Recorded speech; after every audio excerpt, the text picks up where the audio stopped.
You know, one thing I've noticed here on this cigar, ash or no ash, when you puff on this cigar, this thing gets very hot very quickly.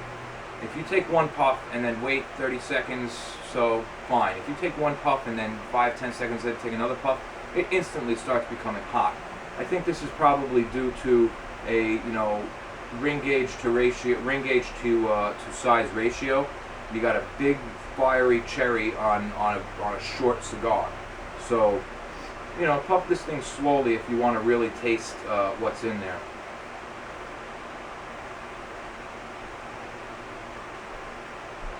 Right now I'm getting a little bit, actually, tiny bit of bitterness, but it's not overwhelming. It's not ruining it. Stronger coffee notes. I notice that when I puff on it and it gets hotter, the coffee notes get deeper, and I even get some vegetal flavor coming through. When I let it stay cool and I smoke it, I have much more mild coffee notes. I can notice the woody flavor more, and I get a little more subtle spice and even that tiny bit of sweetness that's in there. I'm gonna ash now. Nice ash, pretty firm, different than the Cuban cigars we've been smoking recently. We're about to get into, well, I would say almost. We're about a quarter inch away from entering the last third. I'm going to undo this band because I do not want to taste what Trinidad bands taste like.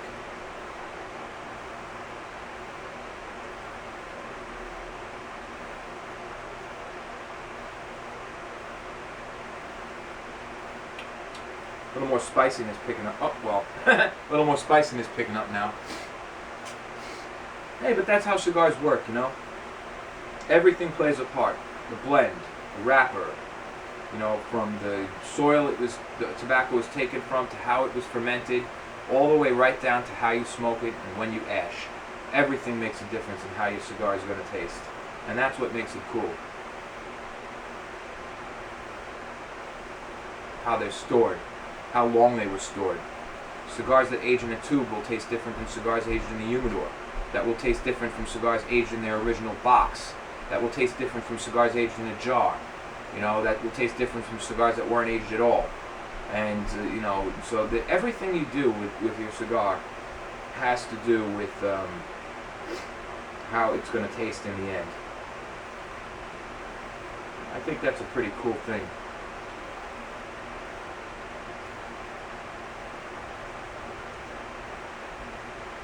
It's like a bit of a black cherry note coming through. Reminds me a little almost of like a punch. A little bit of like black cherry and wood.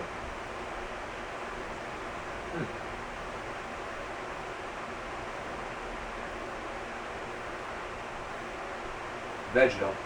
It's becoming more vegetal than woody. I would say the combination of the two is making it pretty oaky.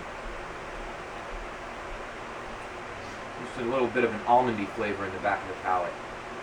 There's a lot going on with this cigar, but like I said, it's funny, there's a lot going on, but everything that's going on is fairly subtle. It's a subtle spice, it's a subtle saltiness, it's a subtle woodiness, it's a subtle vegetal flavor. Well, that was actually a pretty strong vegetal note that came through right there, maybe due to the heat. But the coffee is subtle. Once in a while, these notes will pick up and get stronger, but for the most part, temperature staying fairly even. You have approximately a very subtly flavored cigar, and it has an air of complexity to it.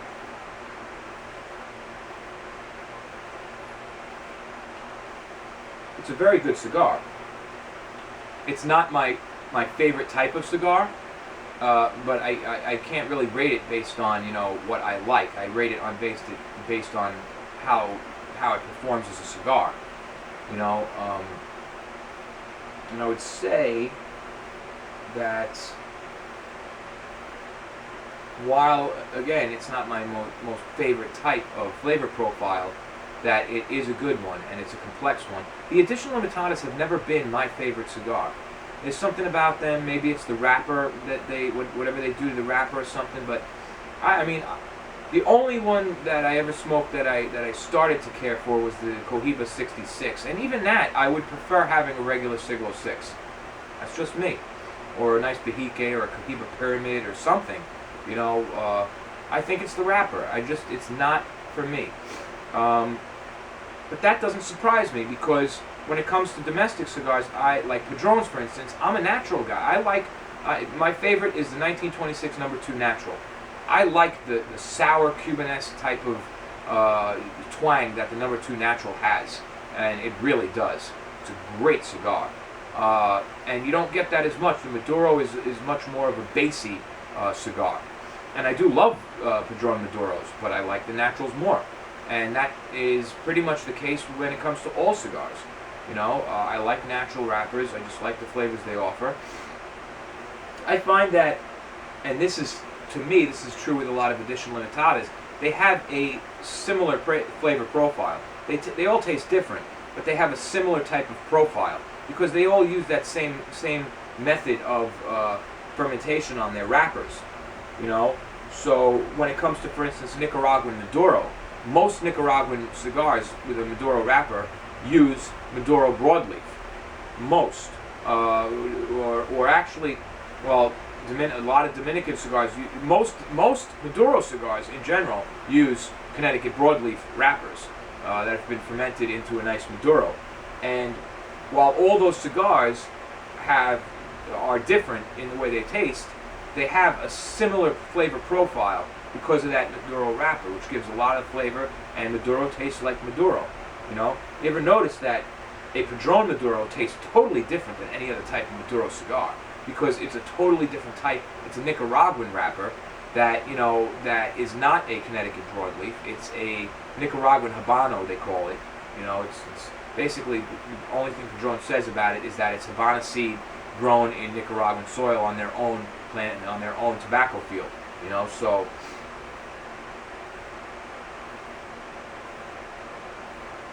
and I do believe it's all sun-grown. It's sun-grown tobacco. And they use a very special fermentation process on their regular tobacco, and it's even more complex when making the Maduro. You know, so anyway, enough with that. This is a nice little cigar.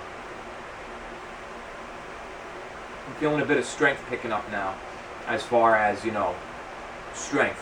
When I say, you know, flavor, I mean flavor. When I say body, I mean, you know, does it have a mild smoke with a more gentle flavor profile, or is it very intense flavors with a denser, creamier smoke? That's body.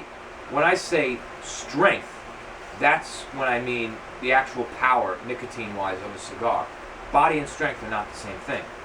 You know, a lot of people make the mistake, full-bodied cigar. You can have a full-bodied cigar with a very low nicotine content, you know. Take Tatuaje's Gran Cajona, for instance. I could smoke that gigantic 60-ring gauge thing down to the nub and not feel that heady. You know, it's a very full-bodied cigar, but it doesn't have a lot of nicotine content. You know, you take something like a Flor Dominicana Chisel, or actually an LG cigar, that is, you know, really a lot of Lajero high-powered shit. That has strength. It's also full-bodied. But the point is that you could have full-bodied cigars that are not that strong. Anyway, strength is picking up, so now you know what I mean when I say strength. Oh boy, so...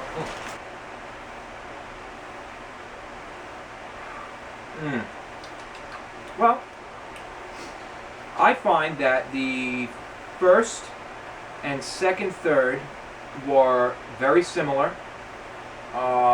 If it were up to me, I would actually break this cigar into first half and second half. And as is the case on a lot of shorter cigars, short Robustos and things like that. You know, I would say that the profile has changed from an overall woody base to now what I'm getting is quite a vegetal type base, you know.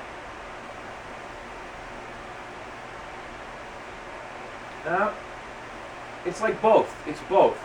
It's both. It really is a mix, but it's good. It's good. Spice is picking up a little. Coffee flavor is still there. Coffee flavor is, you got more of an almondy type flavor in the profile, in the back of the mouth.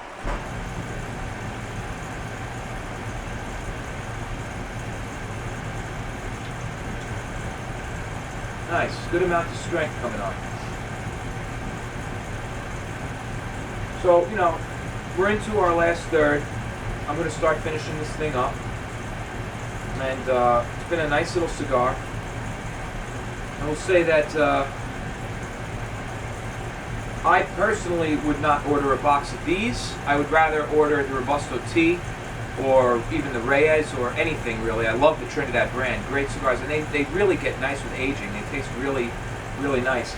But this is just really not my cup of tea. It is a great cigar though. It is a great cigar. I gotta give it to that. If you like Edicion Limitadas, you'll probably love this cigar. You know, but it's not my flavor profile. I would say if you're asking, well, what's wrong with it for you? For me, there's not enough salt to the tobacco. I like it to be more salty. I like more of a twang like that D4. This is a much more dull profile. I don't mean dull bland. When I say dull, I mean dull versus sharp. But it's more of a dull profile. It's more of a woody profile where, you know, oaky, very oaky now. You know, I like more of a cedary wood profile, more like the D4. It's getting very earthy and oaky and a little vegetal. You know, I also like those cigars that don't have much wood at all and offer a straight vegetal profile. You know, like that Juan Lopez we were smoking was very nice. Cavablons are very nice. You know, there are a lot of different flavor profiles I like, but you know, my problem with these cigars is that, like I said, they tend to taste so similar. You know, and I think the wrapper sometimes overpowers the blend of the specific cigar you're smoking. I don't know if anybody agrees with me. Well, I know I have had people agree with me in the past on that, and some people love these, you know, but a little bit of bitterness now on the tip of the tongue, and spice is dying out a little. It ebbs and flows, but it's very woody again. It's funny, it is actually, you know, changing from puff to puff, but it's also getting much cooler and hotter every time I puff it. You know, it's very oaky right now.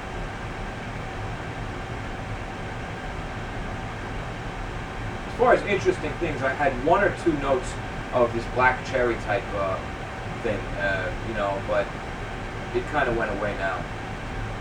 It did go away now.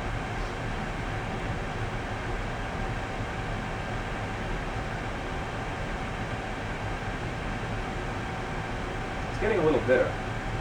It's getting a little bitter.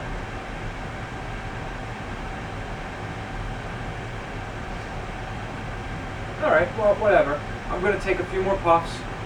We'll come back. Just going to nub this a little bit. It's really almost gone.